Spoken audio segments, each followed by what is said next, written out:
6 civil wars that transformed ancient Rome. Ancient Rome waged many campaigns of conquest during its history, but its most influential wars may have been the ones it fought against itself. The Marian-Sullan Civil Wars painting showing Marius in exile. Credit: Dayton Museum of Art, Wikimedia Commons. Rome's first civil war stemmed from a ruthless power struggle between the politician generals Gaius Marius and Lucius Cornelius Sulla. The bad blood between the two men went back several years. Marius had once taken credit for one of Sulla's military achievements, and it finally led to war in 88 BC, when Marius outmaneuvered Sulla to win command of the Roman legions in a conflict with King Mithridates of Pontus. Furious at having lost his chance at glory, Sulla marshaled his forces and led them in a march on Rome. It was a controversial move. No general had ever entered the city under arms, but Sulla soon swept aside Marius' supporters and forced his rival to flee to Africa. After tightening his grip on Rome, Sulla gathered his legions and struck out after King Mithridates. No sooner had he left the city than it plunged back into civil war. A blood-soaked struggle erupted between the plebeian populares faction and Sulla's upper-class optimates, and Marius emerged from hiding, reclaimed the city and ruled it as a tyrant. Sulla was forced to march his 40,000 troops on Rome a second time. After routing an army led by Marius' son,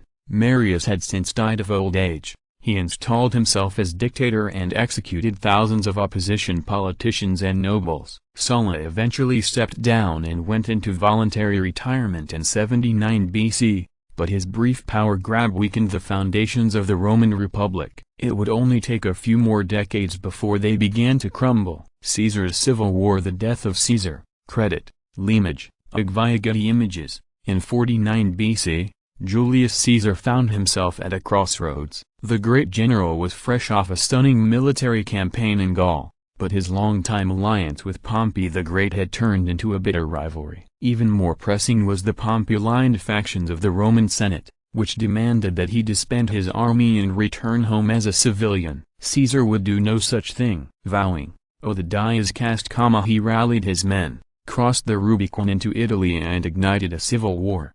Over the next several months, Caesar's supporters crossed swords with Pompey's forces in battles across Italy, Spain, Greece and North Africa. A crucial turning point came at 48 BC's Battle of Pharsalus, when Caesar outfoxed a Pompey-led army despite having far fewer troops. Pompey fled to Egypt in the wake of the defeat, only to be double-crossed and executed by its young king. With Pompey dead, Caesar's victory was all but secured. After defeating the last of Pompey's allies in North Africa and Spain, he returned to Rome and was appointed dictator for life in early 44 BC. His reign would be short-lived. On March 15, the infamous Ides of March, Caesar was assassinated by a cabal of Roman senators. The war between Antony and Octavian. The Battle of Actium. The conspirators who stabbed Julius Caesar may have believed they were saving the Roman Republic, but their actions inadvertently brought about its complete collapse. The murder sparked a period of instability and civil war that eventually left Caesar's heir Octavian and his general Mark Antony as the main contenders for control of Rome. The duo had once been allies as part of the Second Triumvirate, but by 32 BC, they had fallen out over their mutual ambition and Antony's scandalous relationship with the Egyptian queen Cleopatra. When Octavian persuaded the Senate to declare war on Cleopatra, the stage was set for a winner-takes-all fight for Rome. Following several months of maneuvering, Octavian and Antony and Cleopatra's forces finally faced off at 31 BC's naval battle at Actium. Antony had slightly more ships at his disposal, but he found himself outclassed by Octavian's brilliant general, Agrippa. As the battle turned against him, he abandoned part of his fleet and fled with Cleopatra to Alexandria. The two lovers committed suicide a year later, allowing Octavian to seize the dying Roman Republic. He would go on to rule as Rome's first emperor under the honorific title O Augustus. The year of the four emperors. Bust of Vespasian, the man who came out on top after the year of the four emperors. Credit: D. G. Dogliorti, De Agostini. Augustus' prosperous reign marked the beginning of the Julio-Claudian dynasty, which lasted nearly a century. But with the suicide of the infamous Emperor Nero in AD 68, Rome was thrust into a tumultuous period of civil war that saw 4 different men take the throne in the span of just 18 months. The first contender was Galba, the aging governor of Spain, whom the Senate had proclaimed emperor shortly before Nero's death. His authoritarian nature proved hugely unpopular, however, and he was soon murdered by the Praetorian Guard and replaced by a former ally named Otho. Unfortunately for Otho, his ascension corresponded with the rise of other would-be rulers. After just 3 months in power, he was defeated and displaced by Vitellius, a military governor who had been hailed as emperor by his men. Vitellius was a cruel and gluttonous ruler. He supposedly feasted at banquets up to 4 times a day, but he wasn't long for the throne. The armies in Judea had declared their general Vespasian to be emperor,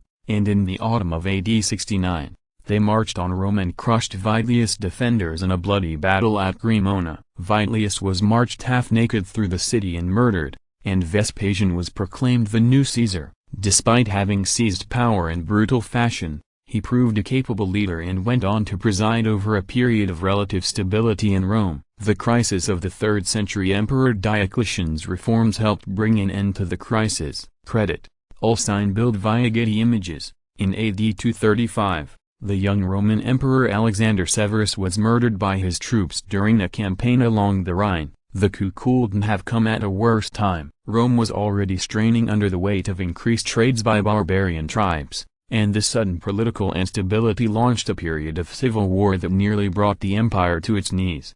Over the next 35 years, the Roman throne was claimed by a merry-go-round of several dozen usurpers and generals, nearly all of whom were eventually killed in battles with their rivals or assassinated by their own men. To make matters worse, the infighting overlapped with a brutal outbreak of plague and increased threats from the Goths, the Persians and other outside forces. As the mayhem mounted, the empire briefly splintered into 3 separate states. Unity was later restored by Emperor Aurelian, who drove Rome's enemies beyond the frontier and reconquered its lost territories. But the situation devolved back into chaos after his death. The crisis wouldn't fully end until the late 3rd century, when Diocletian passed a series of groundbreaking reforms that divided Rome into an Eastern and Western empire ruled by a tetrarchy of 4 leaders, 2 senior Augusti and a pair of lower-ranking Caesars. The civil wars of the Tetrarchy. Battle of Milvian Bridge. Diocletian's tetrarchy made Rome more easily governable in the short term,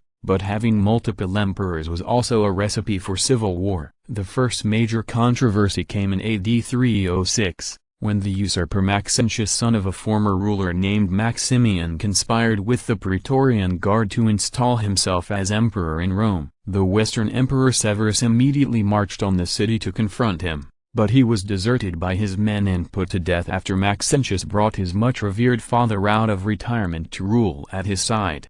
Over the next few years, Rome's leadership devolved into a tangled web of conspiracies, intrigue on pretenders to the throne. At one point, no fewer than 6 men claimed the rank of Augustus. The scheming finally erupted into outright war in 312, when the Emperor Constantine invaded Italy via the Alps and killed Maxentius at the Battle of the Milvian Bridge. Constantine had formed an alliance with the Emperor Licinius, but he later turned on him and launched yet another civil war. When the dust finally cleared in 324, the Tetrarchy was dead and Constantine was the sole ruler of both the Western and Eastern Roman empires. His reign marked a new chapter in Roman history. He was the first emperor to convert to Christianity, but the stability was only temporary. Only a few decades after his death, Rome was once again split into Eastern and Western empires.